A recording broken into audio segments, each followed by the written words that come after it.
Matius pasal yang ke-27 ayat 45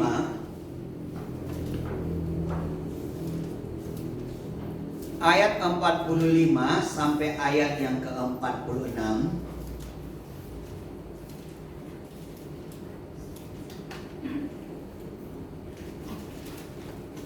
Saya menyampaikan hari ini, pandang terus kepada salib Kristus. Saya akan bacakan ayat yang 45, nanti jemaat baca ayat yang ke-46. Yang sudah dapat katakan haleluya. Haleluya. Ya, saya bacakan ayat yang ke-45. Perikopnya di sini, Yesus mati. Mulai dari jam 12 kegelapan meliputi seluruh daerah itu sampai jam 3. Kira-kira jam 3 berserulah Yesus dengan suara nyaring, Eli, Eli, lama sabachthani. Artinya, Allahku, Allahku, mengapa engkau meninggalkan aku? Mendengar itu, beberapa orang yang berdiri di situ berkata, ia memanggil Elia. Dan segera datang seorang dari mereka. Ia mengambil bunga karang, mencelupkannya ke dalam anggur asam, lalu menunjukkannya pada sebatang bulu dan memberi Yesus minum. Tetapi orang-orang lain berkata, jangan, baiklah kita melihat apakah Elia datang untuk menyelamatkan dia. Yesus berseru pula dengan suara nyaring lalu menyerahkan nyawanya. Dan dilihatlah tabir bait suci terbelah dua dari atas sampai ke bawah, dan terjadilah gempa bumi dan bukit-bukit batu terbelah. Dan kuburan-kuburan terbuka dan banyak orang kudus yang telah meninggal bangkit. Dan sesudah kebangkitan Yesus, mereka pun keluar dari kubur, lalu masuk ke kota kudus dan menampakkan diri kepada banyak orang. Para pasukan dan prajurit-prajuritnya yang menjaga Yesus menjadi sangat takut ketika mereka melihat gempa bumi dan apa yang telah terjadi. Lalu berkata, sungguh ia ini adalah anak Allah.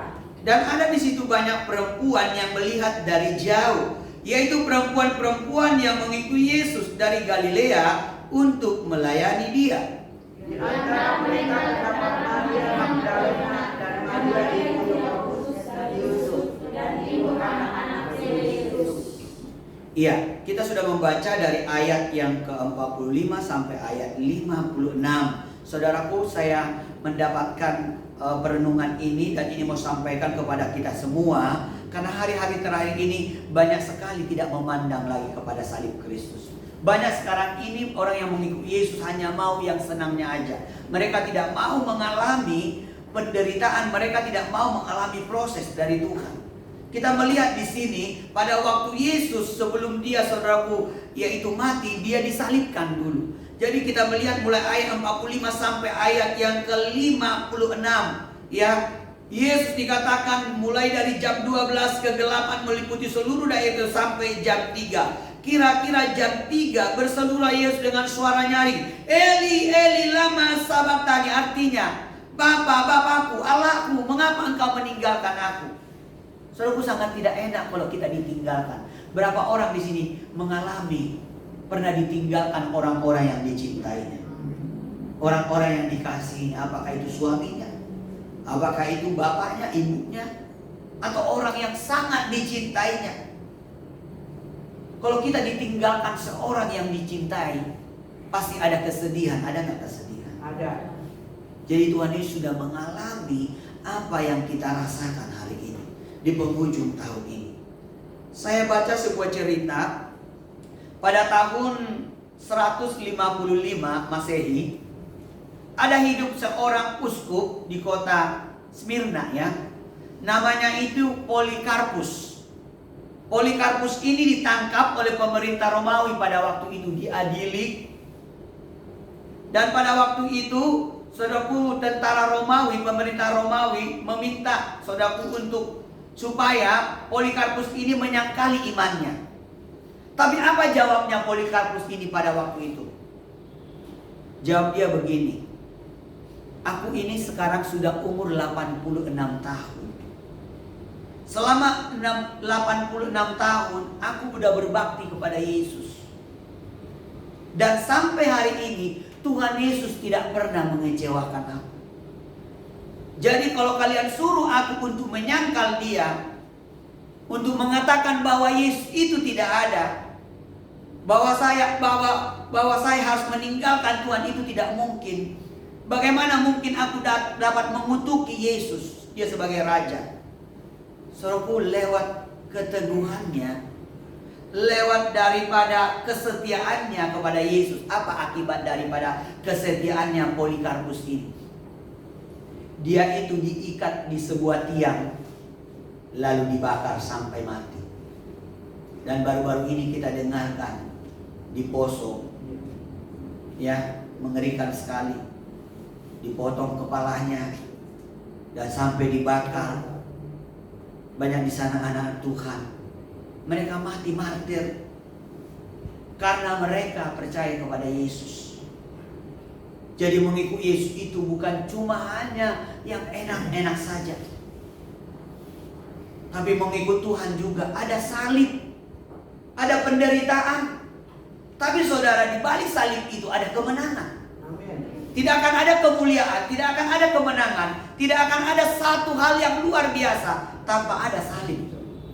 Makanya saudara, orang yang percaya jangan sembunyikan salib itu, artinya jangan sembunyikan Yesus itu dari hidup. Ya, tapi ada orang saking dia rohaninya, sampai di mobilnya, di motornya digantung sampai 3 salib. Semua disalibkan. Allah Bapa, Anak dan Roh Kudus semua disalibkannya. Ya. Tapi tidak sampai seperti itulah, ya. Ada orang sampai pakai salib pun gede banget di lehernya. Kalau dia sepenuhnya tidak percaya kepada Yesus, itu sia-sia. Salib yang saya sampaikan hari ini adalah bagaimana Kristus mati buat kita, bagaimana dia menebus dosa kita, bagaimana dia tetap setia menolong kita sampai hari ini. Amin. Amin.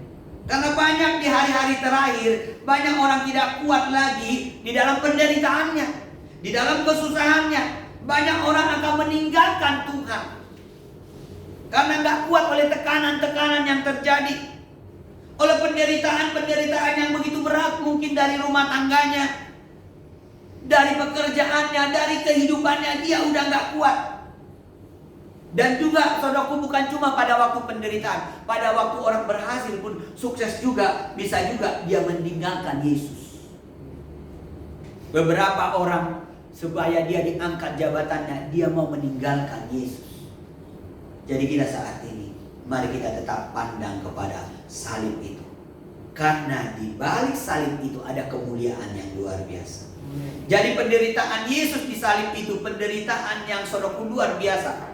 Jadi kalau Yesus bisa mengalami kemenangan di dalam penderitaan salib itu, saya percaya saudara juga akan diberi kekuatan dari Tuhan. Amin. Sama-sama katakan, pandang kepada salib Kristus. Pandang kepada salib Kristus. Jadi pada waktu engkau kecewa, engkau putus asa melihat hidupmu sampai hari ini di akhir tahun, mungkin doa-doamu gak dijawab Tuhan, tapi pada waktu engkau memandang kepada salib itu, di situ akan ada pertolongan yang luar biasa. Amin. Di situ ada kuasa yang luar biasa. Galatia pasal yang ke-6. Ya, bisa? Jadi baca Galatia 6 ayat yang ke-14.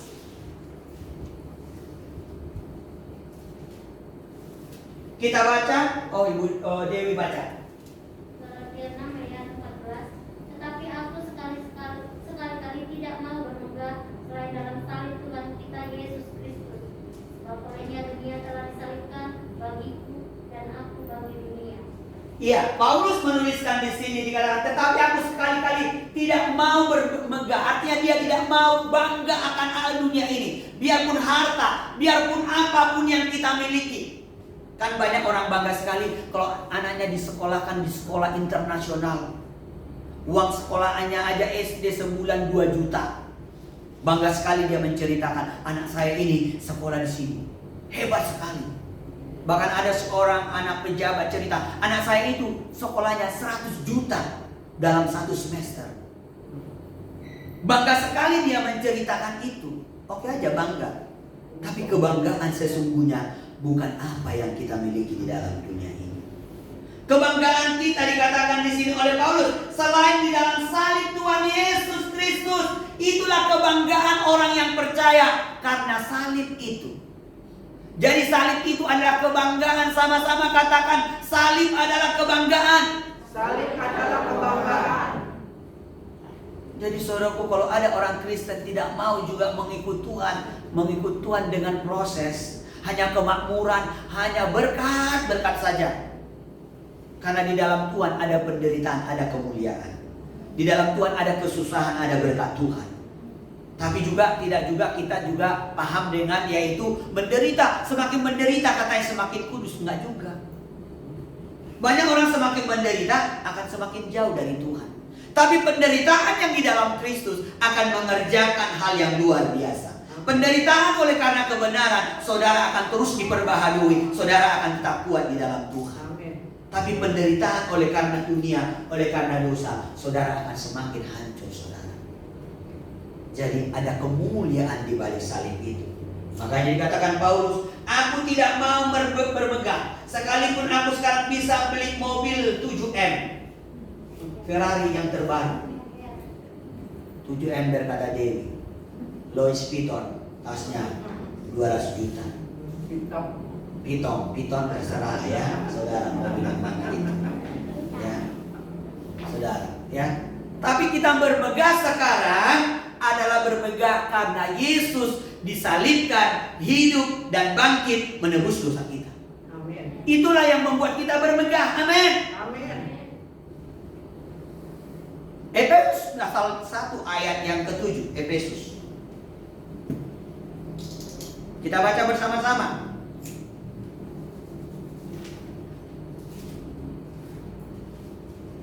Kita baca bersama-sama 1, 2, ya. Sebab di dalam Dia dan oleh darahnya kita beroleh penebusan, pengampunan dosa menurut kekayaan kasih karunia-Nya. Jadi saudaraku, ini saudaraku terjadi karena Yesus disalibkan. Ada di situ penebusan, ada pengampunan, ada kasih karunia. Jadi kalau tidak ada salib, saudara kan tidak akan menerima penebusan. Saudara tidak akan menerima pengampunan hari ini. Mungkin minggu ini engkau jatuh dalam dosa. Mungkin engkau lemah, mungkin engkau memperkatakan perkataan yang sia-sia. Tapi karena ada penebusan, karena salib Kristus, kita mendapat pengampunan dosa itu. Kita mendapatkan kasih karunia itu. Kita bersyukur punya Yesus. Kalau zaman dulu untuk ditebus dosanya, mereka harus potong dulu itu lembu. Orang yang paling miskin apa? Burung tekukur. Yang paling miskin lagi apa itu? Tepung, ya. Menikahlah burung tekukur, kambing, domba, baru sapi. Itu orang kaya. Kalau dulu setiap orang mau minta ampun, mereka harus ada korban yang harus dikorbankan. Tapi sekarang ini, pada waktu engkau lemah, pada waktu engkau jatuh, engkau hanya datang kepada Tuhan dan berteriak, Tuhan kasih karuniamu, ampuni aku, sucikan aku Tuhan. Ada darah Kristus yang mengalir dalam hidup kita. Tapi bukan artinya kita gampangan hidup di dalam dosa, saudara. Amin. Amin. Ada seorang anak Tuhan ini, buatlah statusnya karena terlampau berat hidupnya, dibuatlah begini. Walau tak ada bahu untuk bersandar, tapi masih ada telur untuk didadar. Karena hidup ini perlu sarapan, bukan harapan-harapan palsu, katanya. Karena terlampau beratlah hidupnya di tengah-tengah pandemi ini. Udah di PHK, gak dapat kerjaan. Jadi bingung dia membuat status apa. Padahal banyak sekali ayat firman Tuhan yang untuk bisa dibuat, ditulis di situ. Tapi ditulislah ini, dan saya bacalah itu 2 hari yang lalu. Walau tidak ada bahu untuk bersandar, tapi masih ada telur untuk didadar. Ya. Jadi saudaraku, seperti apapun situasi yang kita hadapi sekarang ini, pandanglah kepada salib Kristus. Karena di salib Kristus itu saudara bukan menjadi lemah, saudara akan mendapatkan kekuatan yang baru. Saudara akan mendapatkan pertolongan yang luar biasa. Saudara akan mendapatkan hal-hal yang dahsyat. Amin. Mengapa kita harus memandang salib? Apakah hanya yaitu kayu itu dibentuk salib, oh di situ ada mujizat? Salib itu, kayu itu nggak ada artinya kalau bukan ada Kristus di situ. Sekalipun ada yang bilang, awas, di salib itu ada jin kafir. Tapi di salib itu, kayu itu nggak ada artinya.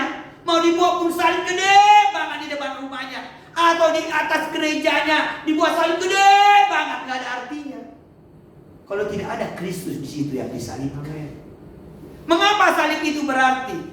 Karena ada Kristus di situ yang disalibkan. Makanya dikatakan di Galatia, terkutuklah orang yang mati di kayu salib. Zaman dulu orang yang disalib itu adalah orang yang terkutuk.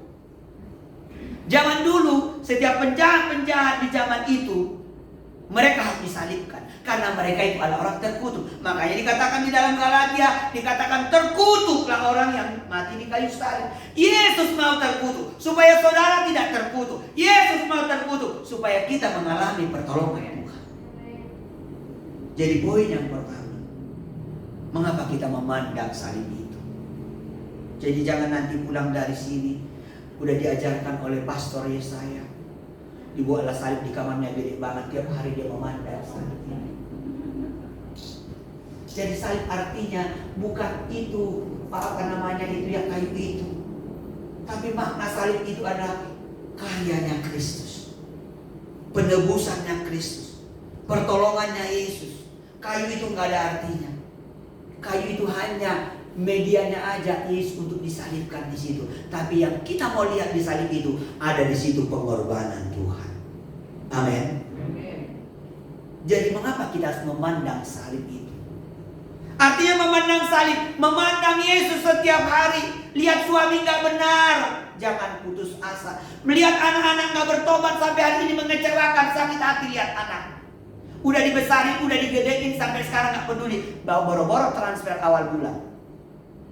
Boro-boro peduliin orang tua. Sampai ada seorang ibu, kalau saya tidak netekin dia, mungkin dia udah mati. Tapi nggak perlulah kita sebagai orang tua ngomong seperti itu. Ya, memang orang tua kita orang tua sekarang ini, ya kita berdoa aja. Kalau dikasih puji Tuhan, nggak dikasih kita berharap sama Tuhan. Karena kalau kita berharap terus kepada anak kita, kita akan kecewa. Kita akan sakit hati. Lama-lama nanti kita kutuki anak kita. Mau anak saudara menjadi batu? Ya, jadi saudara, mengapa kita harus memandang kepada salib Kristus?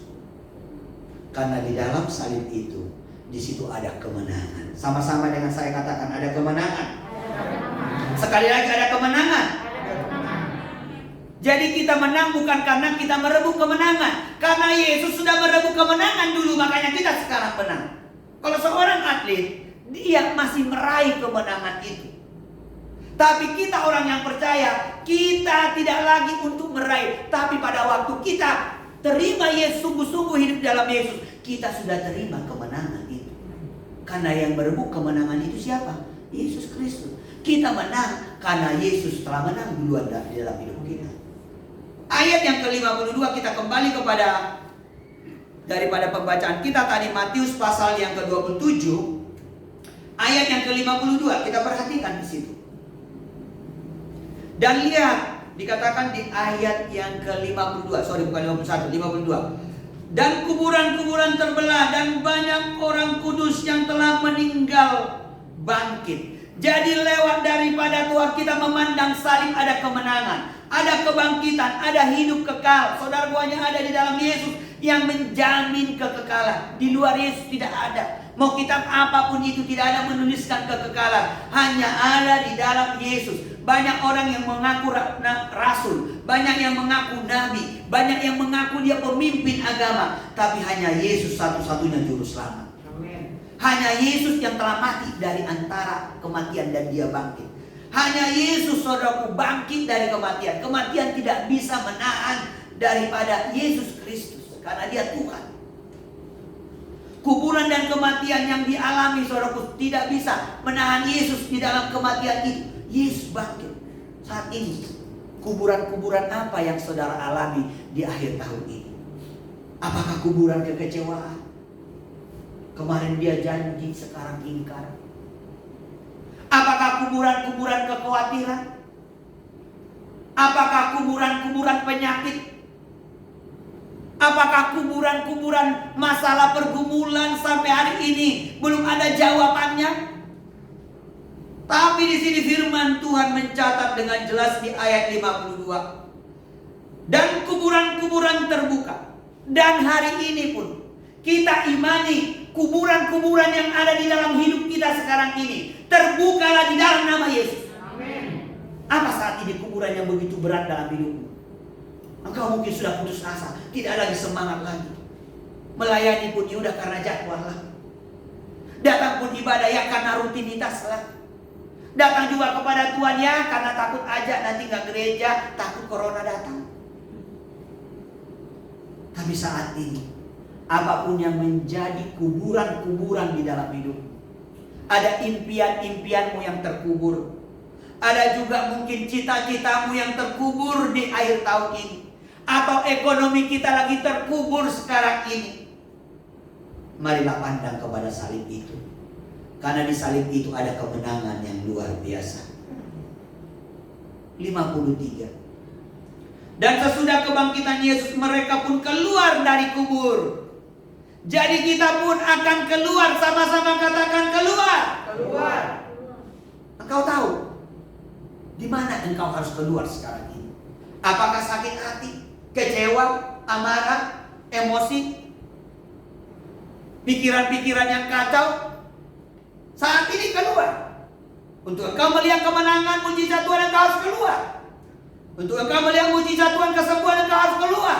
Karena dikatakan di ayat 52, sesudah kebangkitan Yesus, mereka pun keluar. Tidak ada yang bisa menahan kuasa Tuhan. Jadi pada waktu kita datang kepada Tuhan, Tuhan, aku tak sanggup lagi, seperti lagu tadi itu.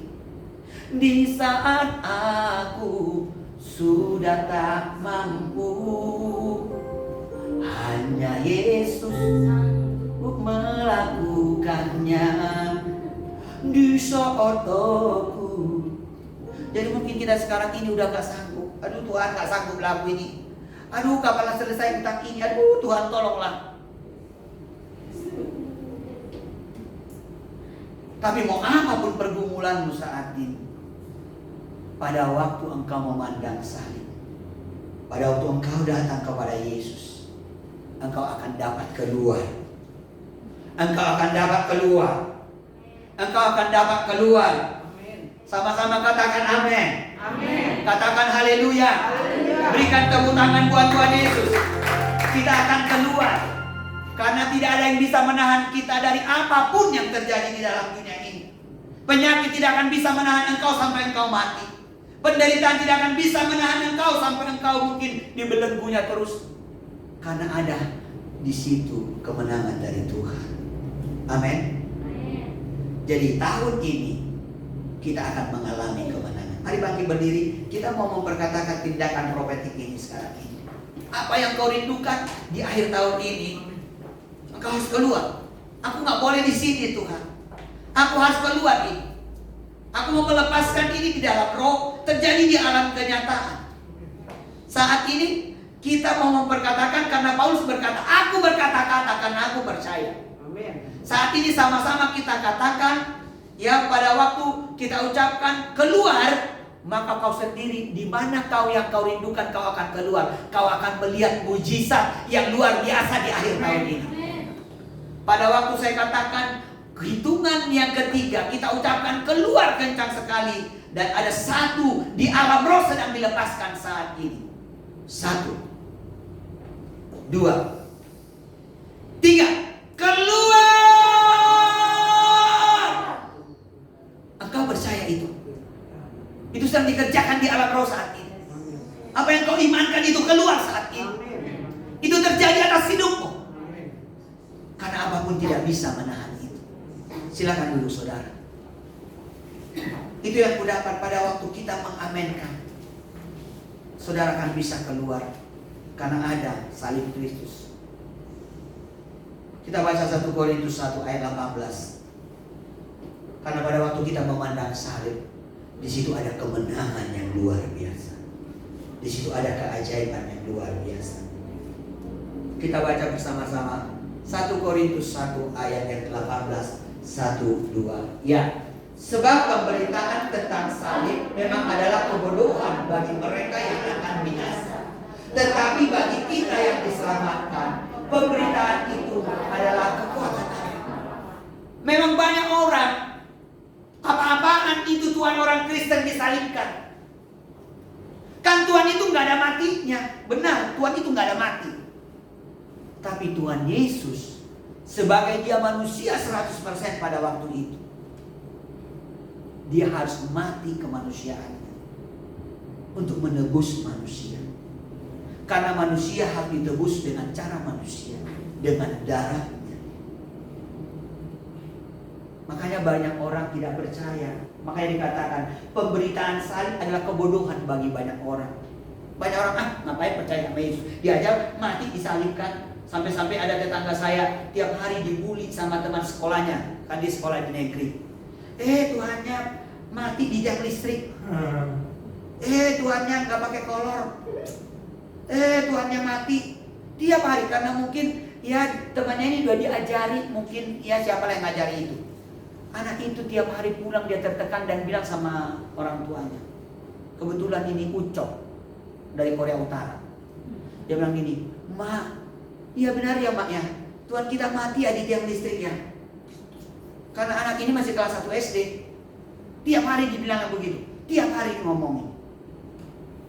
Memang benar saudaraku, pemberitaan tentang salib adalah kebodohan bagi mereka yang akan binasa.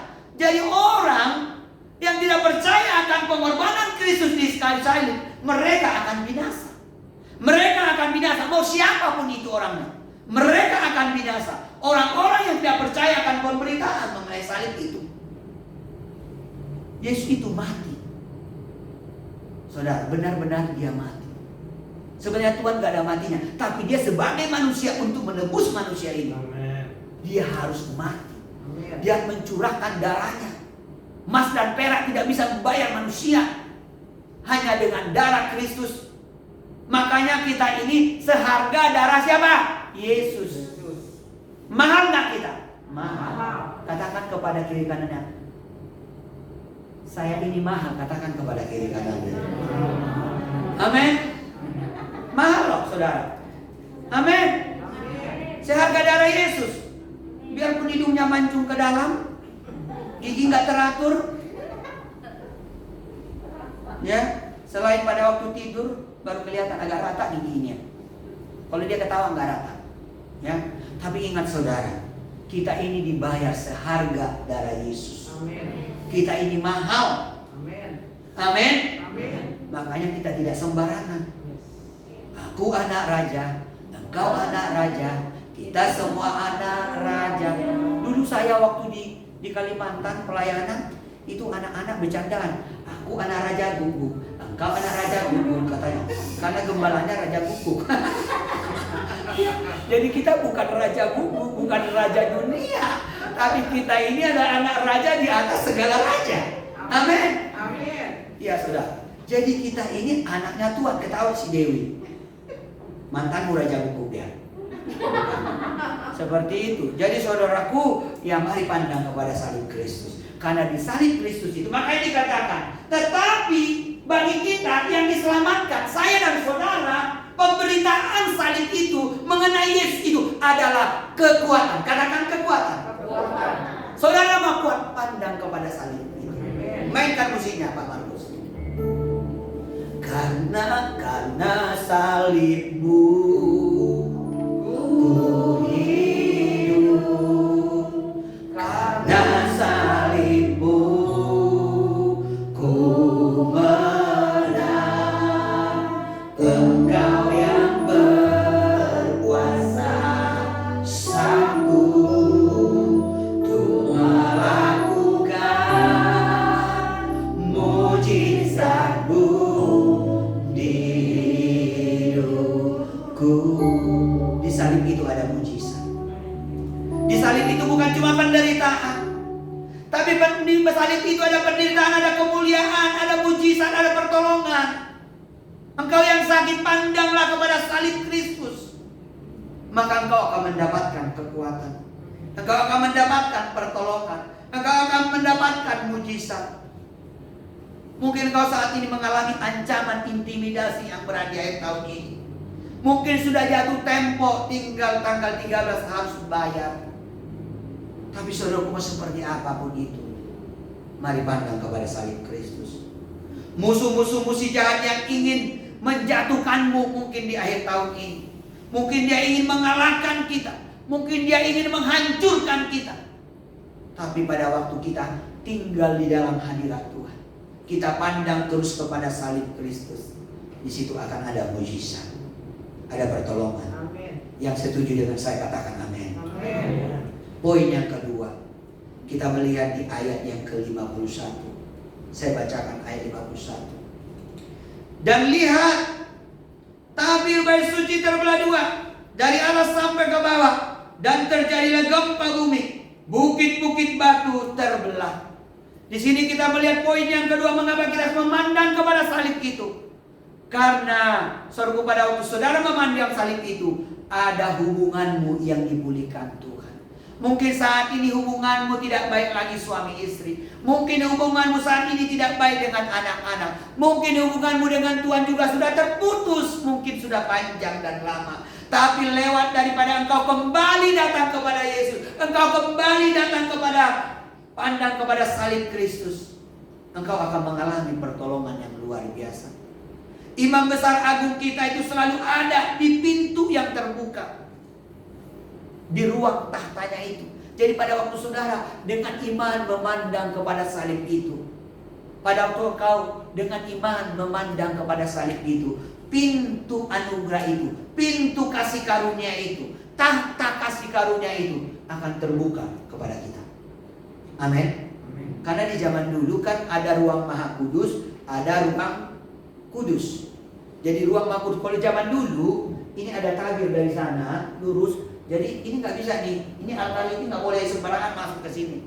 Yang masuk ke sini hanya imam, bukan ngaku-ngaku imam besar, tapi benar-benar imam yang diangkat oleh Tuhan.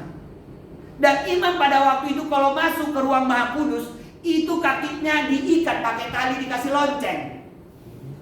Karena kalau waktu dia masuk ke ruang maha kudus, mungkin dia berbuat dosa dan dia mati, orang nggak bisa masuk.